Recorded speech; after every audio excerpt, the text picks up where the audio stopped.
In this video, let us discuss how to multiply and divide monomials. Let us start with the steps in multiplying monomials. First step, multiply their coefficients or the numerical part, and then multiply the variables by adding their exponents. So we just have to add their exponents if only they have the same base. So we'll be using here one of the laws of exponents, which we call product rule, wherein when you multiply variables with the same base, so katulad nito, parehas yung x, we will just be adding their exponents. So m and n will be m plus n, and that will be your final answer for that. Now let's have some examples. Here, in example number 1, we have x raised to 4 plus x raised to 5. Following this product rule, you will just be copying the variable since we have the same base here. Copy the variable x, and then after that, add their exponent. So we have here 4 and 5. We'll be adding 4 plus 5. And we'll get here, copy the variable x, and 4 plus 5 is equal to 9. So that is the final answer for this. Another one, paano naman kapag meron tayong numerical coefficients? So in the steps we have here, we need to multiply the coefficient first, or the numerical part. So here we'll be multiplying 4 and 3. 4 times 3, that is equal to 12. And followed by the variables. Multiply the variables. So since pares naman yung n, copyin lang natin yung variable. And then yung exponent nila ay ipagpa-plus lang natin. So it will be 3 plus 7. And 3 plus 7 is equal to 10. Therefore, the answer is 12n raised to 10. Number 3, p raised to 6 times p. So, parehas naman yung p, yung variable nila. Kopyahin lang natin yung base. And then, add natin yung exponent. So, we have here 6. And then, kapag walang exponent kayo na nakikita sa isang variable, lagi ang may invisible 1. So, therefore, we are adding 6 plus 1 here. So, your answer will be p raised to 6 plus 1 is 7. Now, what if we have something like this? X cubed times y square. As you can see, magkaiba sila ng base. Yung isa ay x, yung isa ay y. In this case, hindi mo pwedeng ipag-add ang kanilang exponent. Instead, kokopyahin lang natin sila ng magkatabi. So, your answer will be x cubed y square. Another example here. Paano naman kapag may numerical coefficient and then different yung variables? So, dun muna tayo sa numerical coefficient. Ipag-multiply pa rin natin sila. So, we have 3 and 9 here. Multiply. 3 times 9, that is equal to 27. And for the variables, dahil magkaiba naman sila, kokopyahin lang po natin sila at pagtatabihin. So, we have b raised to 5 and c raised to 4. And that's it. That will be the final answer. Wala tayong ipagpa-plus na exponent. Another. So, paano naman kapag yung isa ay negative? So, first step, multiply muna natin yung numerical coefficient. And since we have 7 and negative 5 here, negative yung isa, then ang answer natin ay magiging negative. Then multiply 7 and 5, that is equal to 35. After that, since yung variable natin ay parehas, it means pwede nating ipag-plus ang kanilang exponent. So, kopyahin lang yung variable na a, and then add their exponent. Meron tayo ditong 2 and 5. 2 plus 5, that's equal to 7. Therefore, the answer is negative 35 a raised to 7. Now, proceed naman tayo sa division. So, ganun pa rin yung steps. First, we have to divide the coefficients or the numerical part. And then, second, we will be subtracting the exponents of variables with the same base. So, kung kanina, kapag nagmumultiply tayo, we are adding the exponent.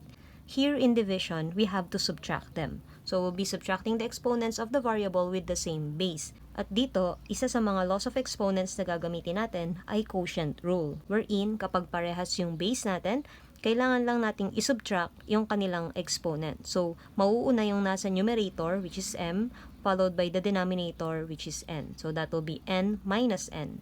Let's have some examples. First example we have here, x raised to 8 divided by x raised to 3. So, parehas naman sila ng base. Kokopyahin lang natin yung base na x.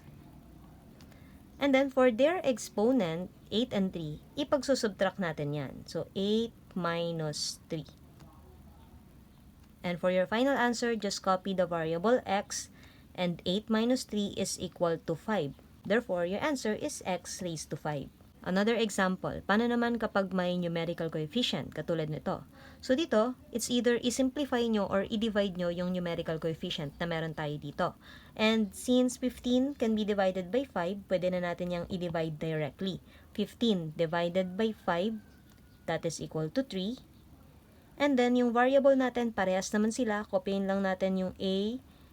And for their exponent, kailangan nating ipag-subtract yung 7 and 4. Therefore, copyin lang natin yung 3a, and 7 minus 4 is equal to 3. The final answer is 3a cubed. Example number 3. So, meron tayo ditong 1, 2, 3 variables. So, bawat isang variable ay isusubtract lang natin yung kanyang exponent sa kaparehas niya na variable. Halimbawa, itong b raised to 6. So, yung exponent na 6, isusubtract natin siya sa exponent ng b also. Kasi nga, we can only combine or we can only subtract the exponents of variables with the same base. So, mag-start muna tayo sa b. So, b, as you can see, meron tayong 6 minus, ang exponent naman sa baba ay 4. Followed by c. So, sulat lang natin c. Exponent natin, 9 minus 3 naman dito sa baba. And the last, we have d. Exponent niya ay 2. Minus 2 din yung nasa baba. Now, let us solve.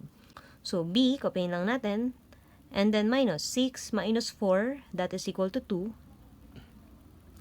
Sa c naman, copyin lang natin. 9 minus 3, 9 minus 3 is equal to 6.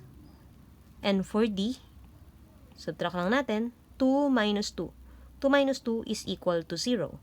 So, here, kung 0 na yung exponent, pwede na natin siyang hindi isulat. So, etong d na yan, tatanggalin na po natin yan.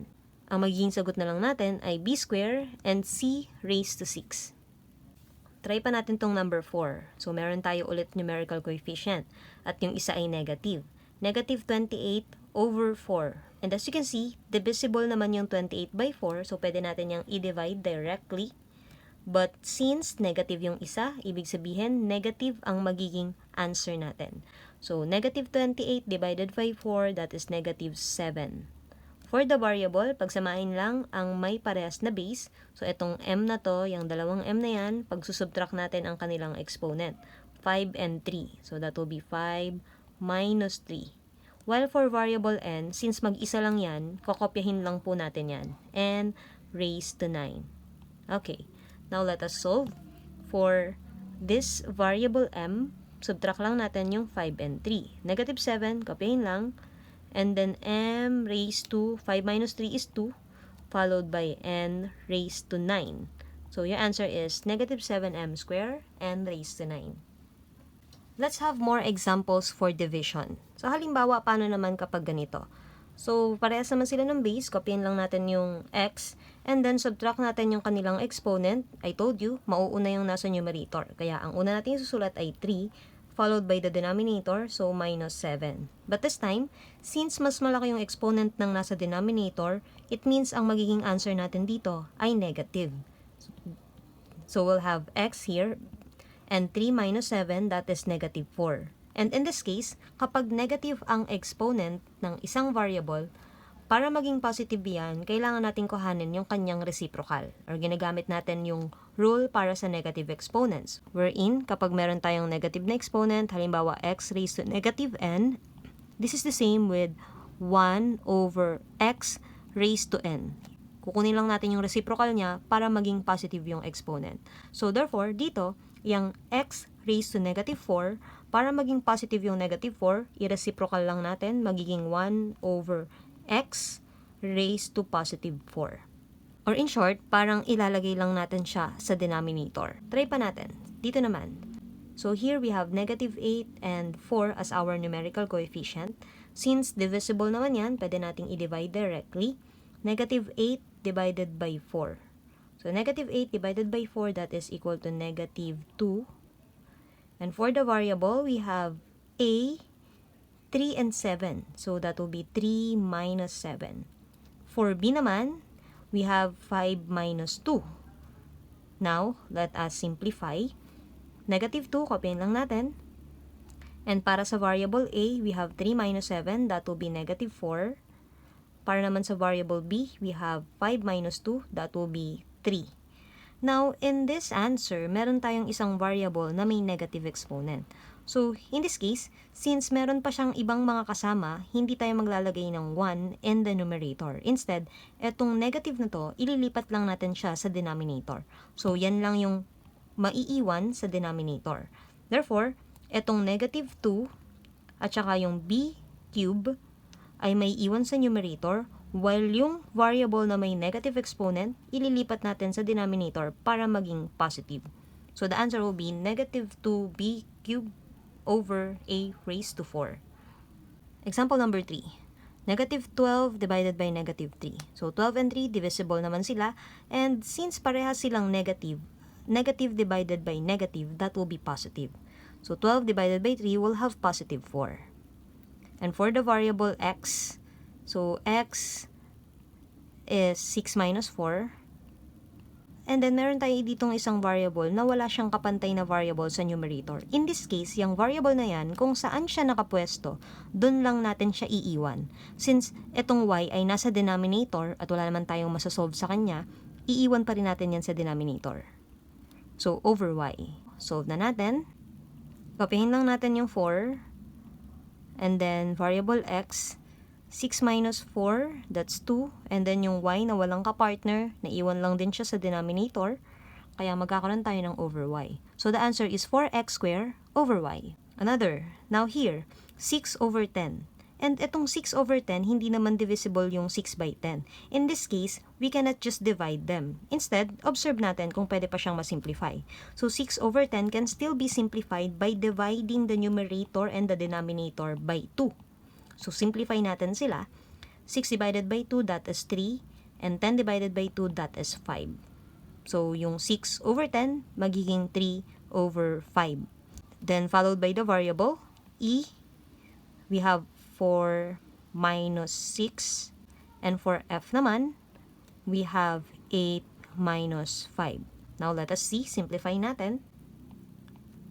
3 over 5, kopyahin lang. And para sa variable e, subtract 4 minus 6, that will be equal to negative 2. While for f naman, 8 minus 5, that is equal to positive 3.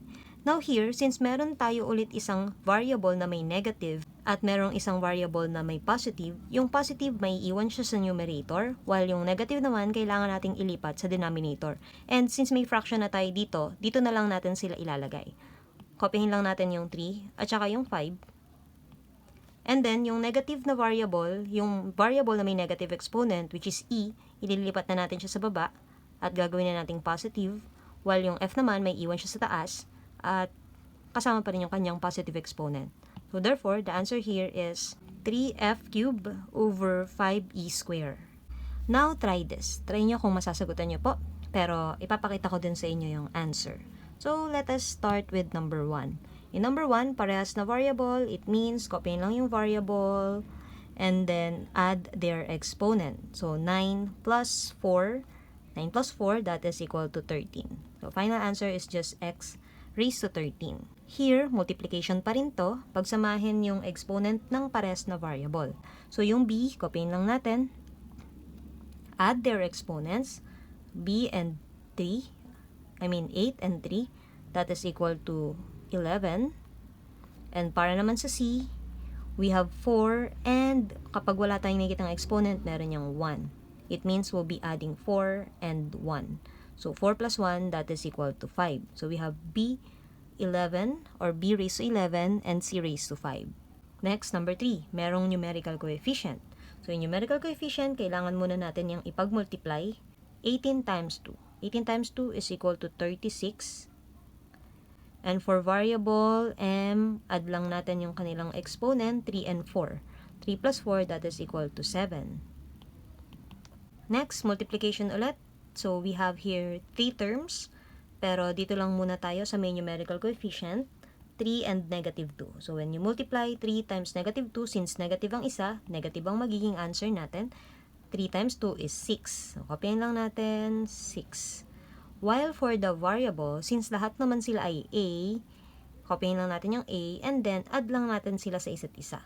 So that will be 3 plus 4, that's 7, plus 7, that will be equal to 14. So your answer is 6a raised to 14. Next, number 5. Dito naman sa number 5, 6 and 7, puro division na to. It means ang kanilang exponent ay isusubtract naman natin. So dito mo tayo sa C. Exponent niya, 8 and 3. That will be 8 minus 3. Para naman sa D, exponent niya ay 4 and 2. It means isusubtract natin ang 4 and 2. For the final answer, copying lang ang variable, subtract 8 minus 3. That's 5. And for D, 4 minus 2, that is 2. So we have C raised to 5 and D square. Next, 32u raised to 4, v raised to 9 over 8, u raised to 7, v raised to 9. So 32 and 8, divisible sila sa isa't isa, pwede natin yang i-divide. 32 divided by 8, that's 4.